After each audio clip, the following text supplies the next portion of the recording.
Welcome to Le Mans for the 67th running of the 24 Hours of Le Mans, the Grand Prix of Endurance that runs round this famous 13.6-kilometre course here in north-central France.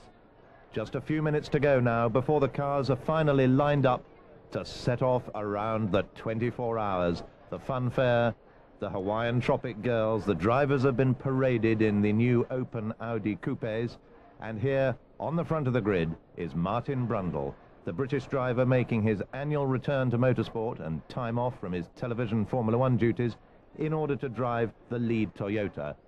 Alongside him, Thierry Boutsen, the incredibly experienced Belgian Grand Prix winner, will have first slot in the number 2 Toyota. Inside one of the fabulous Mercedes CLRs, the new, lower, shapelier Mercedes for 1999. Michele Alboreto, a former Le Mans winner and multiple Grand Prix winner, in the elegant little Audi coupe. The fabulous Ford-engined Paynos, front-engine monster, which has already earned its way into the heart of the fans here at Le Mans. That's Johnny O'Connell, due to drive with Jan Magnussen.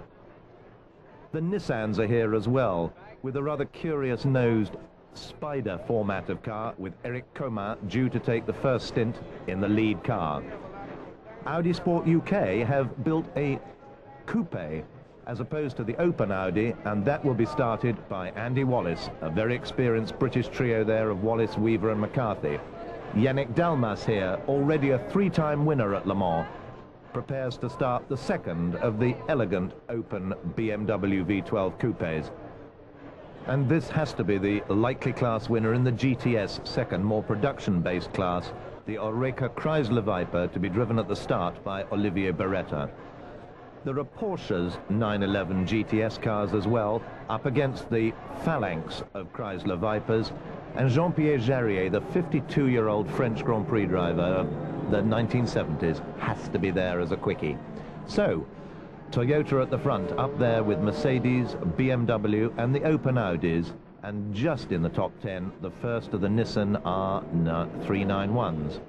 The Lola with the Judd Formula One engine has been quick, as has the Ferrari 333 SP. There are private BMWs, the Courages as ever at Le Mans, a possibility as a threat for a top 6 slot. We're going to be able to look down from the Goodyear balloon throughout the race, and here's our first shot showing how crowded the grid can be, and it's the green flag. The cars have set off, warming up the tires as they set off away from Tertre Rouge towards the beginning of the famous Mulsanne Straight.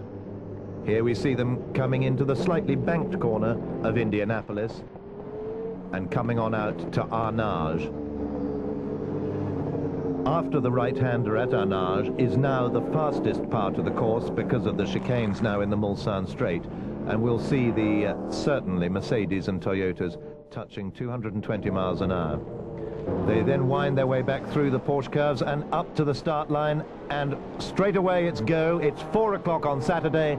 The Le Mans 24 Hours gets underway, and straight into the expected lead goes Martin Brundle, followed by Thierry Boutsen, with Bernd Schneider in close pursuit. Schneider's Mercedes has the yellow, and there's a spinner straight away.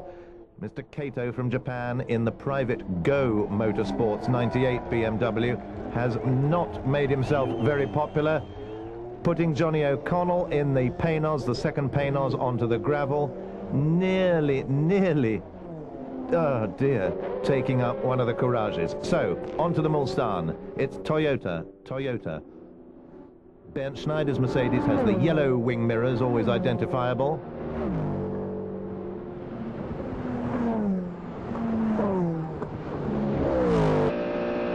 And here we are on board in the second Mercedes with Christophe Bouchou coming up to the chicane. That was a left-hand chicane at Mulsanne, underneath the famous Dunlop Bridge at the beginning of lap 2.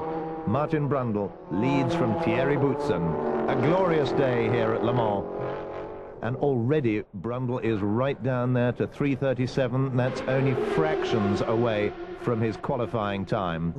Toyota mechanics looking very confident indeed. And here is David Brabham in the number 12 Paynos with that wonderful throaty roar. That's Yannick Dalmas in the second of the two BMW coupes, lying back in about 8th place at this stage. That will be a consistent car, and followed by the Japanese-driven Toyota. Somebody already in trouble here. That was the Montero brothers Porsche, and here we are on board with Ukyo Katayama making his first stop. Katayama brings the number 3 Toyota in for a straightforward refueling. It's one of the British Audis popping in front of him. A very crowded pit lane, as always, at Le Mans. And Katayama stays in the car and pulls away. There seems to be trouble here already with the British Audi. This is the John Wickham run car. And on board in one of the Oreca Vipers, we'll see which one that is. That is Beretta's, the class-leading car. Being lapped already by the Paynos. The Paynos lapped in practice at 3 minutes 33, and the Viper at about 4 minutes. That'll be about their race pace, around the 4-minute mark. A refueling stop for Thierry Boutsen.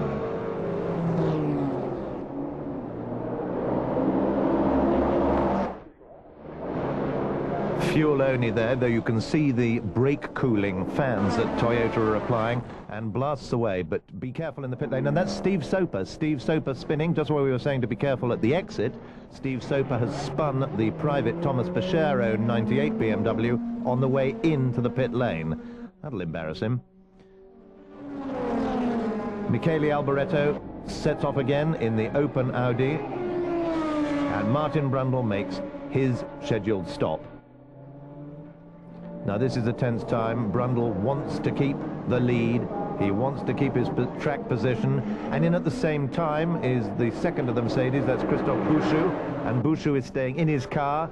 The Toyota pulls out and nearly gets chopped up by Bernd Schneider, who is determined to get the lead of this race. And in the pit lane, Schneider has taken the lead. That will not please Martin Brundle as his teammate sweeps by in second